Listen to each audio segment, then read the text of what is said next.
on 75, you're not pulling off, because that might be your last trip, period, you know. So I thought, well, I'll wait till I get up here, you know, a little north of the city, up to Marietta, and I'll pull off. Well, by the time I got up there and pulled off, I mean, there's steam boiling out of this car. I mean, it'd been overheating, you know. Well, I got worried about it, so I went in to this Goodyear place that was still open.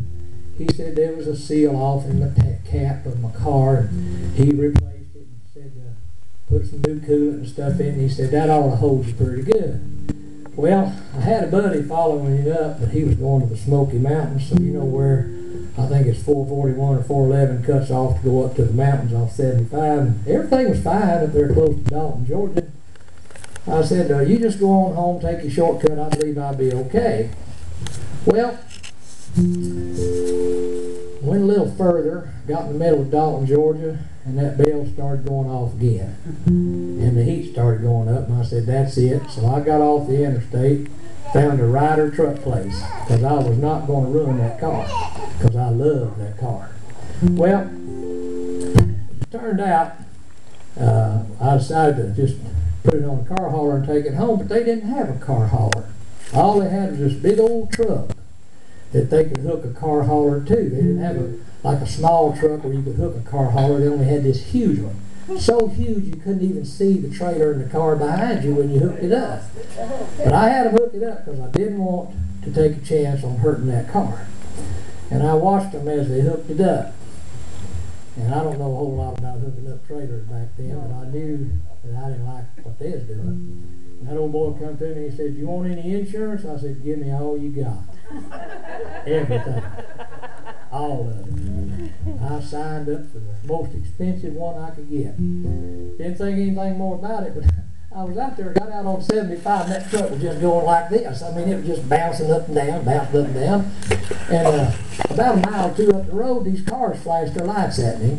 And I looked in my mirror and I saw the chain drag. I saw that trailer doing this, and I saw the chain dragging the ground sparking, and I thought, you know, I believe that chain's come loose. So I pulled over to the side of the road about 2 o'clock in the morning, and I walked back around the side of that big old truck, and I looked, and there was nothing. No car hauler, no car, nothing. And I don't know why, but it was just instant acceptance. It's gone. You know, I just walked down the road to see where it went. And it was over in the woods, sitting over there in the woods. But you know, that car went over a gully and everything else. It was setting up like this. It looked like, you know how that space shuttle rides on top of that plane? It was setting up just like that, you know. Smashed it in the nose a little bit. But eventually, I got that car up to Nashville. And, of course, the engine was aluminum block, guys. What happens when an aluminum block engine overheats? Water goes straight through. Well, I paid for the engine, they paid for the rest of the damage, so I finally got my car, and I wondered, you know, well, I wonder why God let something like that happen to me. He knows how much I love this car, and, well, at least I've got the car, everything's fine. What was funny was I got home at 6 o'clock in the morning in that big old truck. I couldn't get in my driveway, so I pulled it into the Opryland Hotel parking lot because we was working there then. I knew they wouldn't say anything. Had this other car Becky came to get me in. She came over here, opened up, you know, turned the ignition off, opened up the trunk, and at 5 o'clock in the morning, that car wouldn't start again. After that all-night ordeal, we rode home in a taxi cab. But I got my car. And the thing in Atlanta that made the impression on me looking back was I was prideful. I had made a good deal on the car.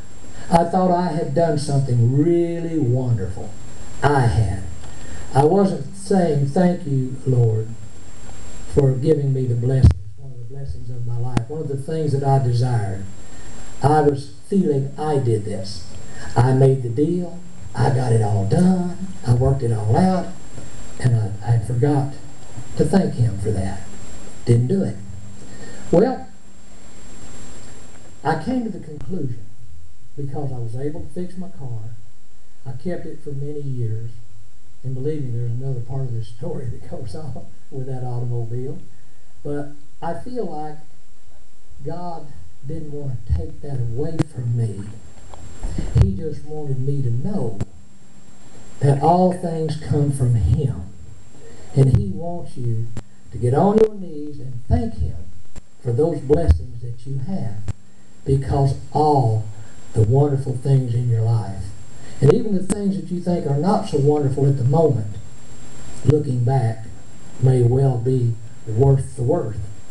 And He wants you to communicate with Him, thank Him, and if you have a blessing in your life, give God the credit. Amen. Because He can take that away. And He came awful close to having a new car that He could have taken away from me. But He didn't take it away. He just reminded me how little I really had to do with whether or not I was able to keep that car. So I did understand it a little further down the road, you know. But me and You want to buy a car? well, me and that car never did get along after that, you know. It was just an interesting exercise in an automobile. I sent it over to Crest over there to have it restored, and they took it apart, and then the guy took it apart, quit.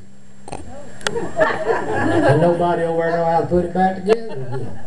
So it just laid over there in a pile. Finally, you know, I gave up on it. Yeah, 3 years over at Crest Cadillac waiting for them to put it back together. Wow. But the funny part about that Cadillac was it was had that nylon convertible top, and it was raining. And I didn't know because nylon will stretch and give and heat and cold.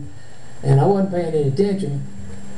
And I forget what it was, but me and Becky was having a dispute the day before, and I'm sure I was wrong. Imagine that. In fact, I'm thoroughly convinced I was wrong as I stand here this moment. Never was right the whole time. Anyhow, I get up every day with a new outlook. Don't care what happened today. Don't care what happened yesterday. You know, it's like, I think maybe James told me back there, yesterday's history. Tomorrow's a mystery. Today's the gift.